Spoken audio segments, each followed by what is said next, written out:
जिला जवार में त्यों के पते नहीं थे।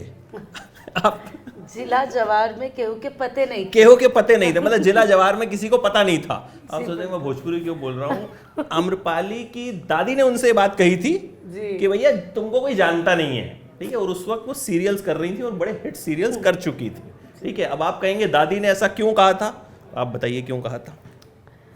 एक्चुअली मैंने अपना करियर बहुत ही यंग जब मैं थी तभी स्टार्ट कर दिया था, because I had this feeling कि मुझे ये करना ही है पहले से, बचपन से। तो I started my career as a junior artist first, you know, जो क्राउड पासिंग करते हैं वो, वहाँ से करते करते I started giving auditions. Finally एक ऑडिशन क्लिक हो गया और मुझे सीधा मेन लीड का रोल मिल गया। मतलब एक दो कैरेक्टर रोल्स किए मैंने, उसके बाद एक मुझे सीरियल मिल गया जिसमें मैं मेन लीड प्ले करी हूँ। एंड वो दौर था ऐसे शोज़ का, मतलब ये रिश्ता क्या कहलाता है और सात फेरे और ये सारे सीरियल आ रहे थे। तो हाई टीआरपीज आती थी सब शोज़ की। बहुत ज़्यादा उस वक्त सीरियल्स का जो क्रेज था वो नेक्स्ट लेवल, मतलब शायद पीक था। या इट वाज मतलब पीक था। अभी तो खैर सीरीज और इतना सब होने की वजह से टेलीविजन सीरियल्स पे इतना ध्यान नहीं देते लोग। और मेरे पूरे खानदान में कोई एक्टर नहीं मेरे अलावा। डॉक्टर थे ना आप, खानदान आपका। मेरा फैमिली हमेशा बिजनेस या जॉब ही किया है मेरी फैमिली ने। और मेरे नाना साइड ऑफ द फैमिली का उनका प्रॉपर्टी और होटेलियर हैं वो लोग, वो सब सारी चीज़ें। किसी ने एक्टिंग पे कभी ध्यान नहीं दिया, किसी को सपने में भी नहीं सोचा था कि एक्टिंग कर सकते। तो मैं एक्टर बन गई, तो मेरे लिए अपने आप में बहुत बड़ी बात थी कि यार मैंने ऐसा कुछ अचीव किया जिसकी वजह से ना people should be proud of me, specially my family. 18 घंटे शूटिंग कर रही हूँ मैं, ठीक है। लिटरली ये नौबत है कि अगर मैं बेहोश भी हो जाऊँ तो मुझे सलाइन चढ़ा के वहीं शूटिंग मेरा क्लोज लिया जाएगा। और दादी माँ, मैं जब घर आ रही हूँ तो बोलती हूँ दादी माँ मैं आ गई। बोलती बतावा 18 घंटे शूटिंग करेलू और जिला जवार में केहू के पते नहीं थे। मैं मतलब एंड गलती से मुझे किसी दिन ऑफ मिल गया तो मुझे दोपहर को बैठा के दिनेश जी की फिल्में दिखाती थी। एक परिवार फिल्म है दिनेश जी पाखी जी की जी। वो फिल्म इतने बार मुझे मेरी दादी ने दिखाई है ज़बरदस्ती।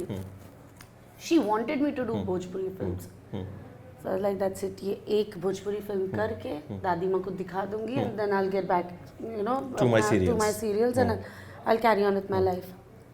फिर एक फिल्म की मैंने और सौभाग्य से वो फिल्म इतनी चली कि फिर मुझे वापस जाने का मौका ही नहीं मिला कभी। मिली कैसे? बिग बॉस में दिनेश जी गए थे, वो किस्सा भी मैं जानना चाहूँगा जरूर आपसे। जी एक्चुअली क्या था ना, बिग बॉस में दिनेश जी गए थे, उनके साथ गए थे संतोष शुक्ला जी, एक आपको याद होंगे अगर।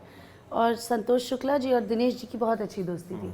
संतोष शुक्ला जी को मैं ऐसे जानती थी क्योंकि हम लोग ने एक सीरियल साथ में किया था जिसमें मेरे बड़े भाई बने थे। उसका सिर्फ मॉक शूट किया था मैंने, वो पास भी नहीं हुआ चैनल में, लेकिन संतोष जी से मेरी अच्छी दोस्ती हो गई थी। हम लोग ने साथ में इवेंट्स भी किए थे लखनऊ में कई सारे।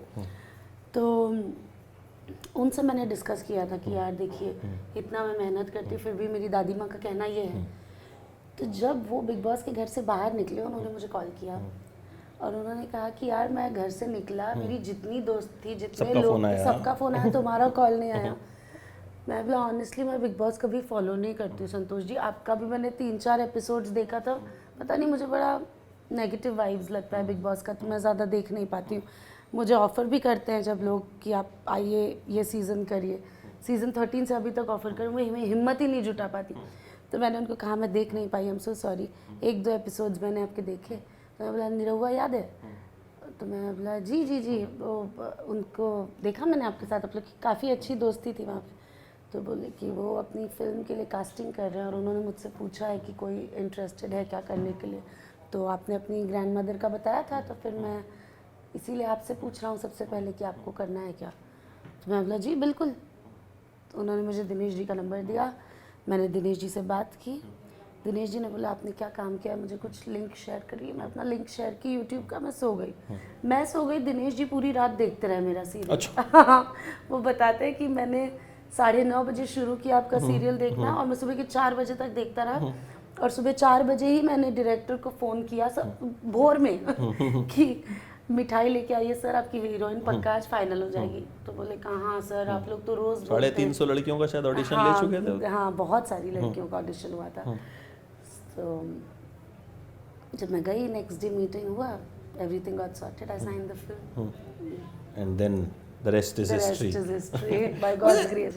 आपने सीरियल्स किए, खूब कामयाब सीरियल से, उस वक्त सीरियल्स का दौर था। जी। फिर एक स्टारडम वो था, एक स्टारडम ये है। अभी हम देख रहे हैं आप अयोध्या में शूटिंग कर रही थी, रोड जाम हो गई थी पूरी। तो दोनों में क्या फ़र्क लगा? तो वो जो पर्दा होता है ना, उसकी बात ही अलग होती है, उसकी दीवानगी ही अलग होती है। जैसे आज मैं अपनी पर्सनली बात करूँ तो मैं टेलीविज़न के बहुत सारे एक्टर्स को बहुत पसंद करती हूँ, लेकिन जब बात अजय देवगन की हो या बात सलमान खान की हो या बात शाहरुख खान की, तो वो क्योंकि आपने उनको ऐसे देखा है ना, ऐसे पूरे में हाई स्पीड में अगर टर्न भी करते हैं अजय देवगन तो ऐसा लगता है कि सिर्फ मुझे देखना है। तो वो उस पर्दे की जादूगरी अलग होती है और उसका जादू चलता भी अलग है। तो मैं टेलीविज़न के लिए बहुत थैंकफुल हूँ। मैंने एक्सपीरियंस वहीं से लिया है। You know, when you are into a TV serial, आपको हर रोज़ अपने हर एक्सप्रेशन पे काम करना है। May it be crying, may it be being happy, सारे एक्सप्रेशंस पे आपको डेली काम करना पड़ता है। तो एक्सप्रेशन भी वैसे होते थे ना, क्या क्या क्या 3 बार वो दिखाते थे, और वो दौर था सीरियल्स का, है ना? चिचिंग चिचिंग चिचिंग ऐसे शॉट्स लेते थे सब। तो मुझे सीरियल ने बहुत कुछ सिखाया, मुझे बहुत प्यार भी मिला लोगों का। I still remember, I still have these fan pages which were made for me in Pakistan. आज भी मेरे फैन पेजेस हैं, Amrapali Dubey fan page from Pakistan. So मुझे ऐसा रीच दिलाया सीरियल ने। बट जो अगर जनता को पागलपन की हद तक प्यार हमसे हुआ तो फिल्मों के बाद।